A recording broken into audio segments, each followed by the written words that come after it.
Look at the stars, look how they shine for you, and all the things you do. And it was all yellow. Bit of Coldplay there.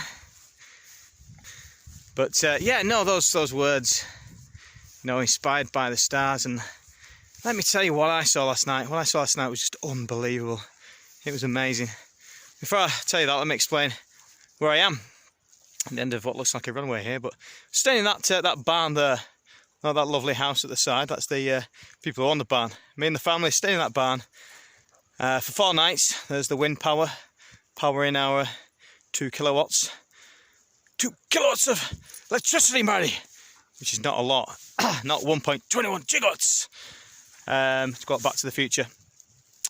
It is freezing in there as well. Absolutely freezing. So. Yeah, I don't think me and Hannah have done as much cuddling in bed, and it wasn't in the name of love, it was in the name of survival. And then at 4 o'clock I was woken up by a cockerel.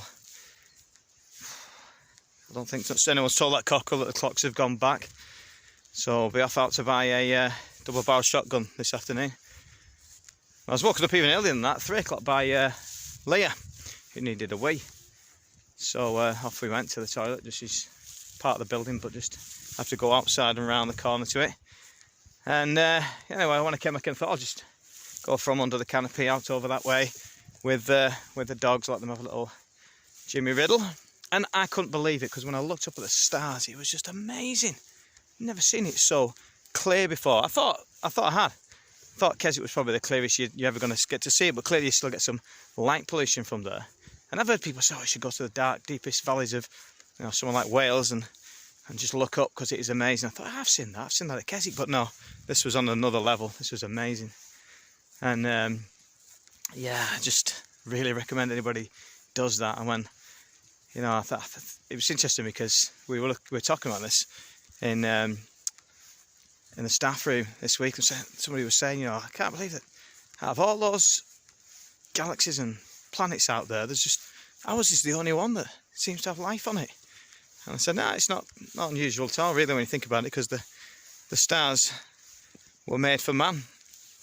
Yeah, they were put there, you know, way back for Adam and Eve on that first night to just look up and go, wow. And I bet the stars were even clearer that night, because even less light pollution. But you know, that's what they were made for. And you know, I was really able to appreciate that. Properly appreciate it for the first time last night, when I just saw how clear the sky was. You know, you can see the Milky Way, you can see the brilliant blue of Jupiter, the gleaming yellow of Mars, the Pleiades, the Orion, everything, you know. It was just unbelievable. You know, I think of Psalm 8, on Josh. I think of Psalm 8 and verse 3, which says, when I look at the heavens, the work thy hands have made, and the stars and the moon that you've ordained. What is man that you're mindful of him? You know, it's amazing, isn't it, that God has set these huge, massive bodies in place that are so much bigger than us, and the distance involved are so great, and yet he's concerned about little old us to such an extent that he would send his son down to earth to die for our sins. Isn't that amazing?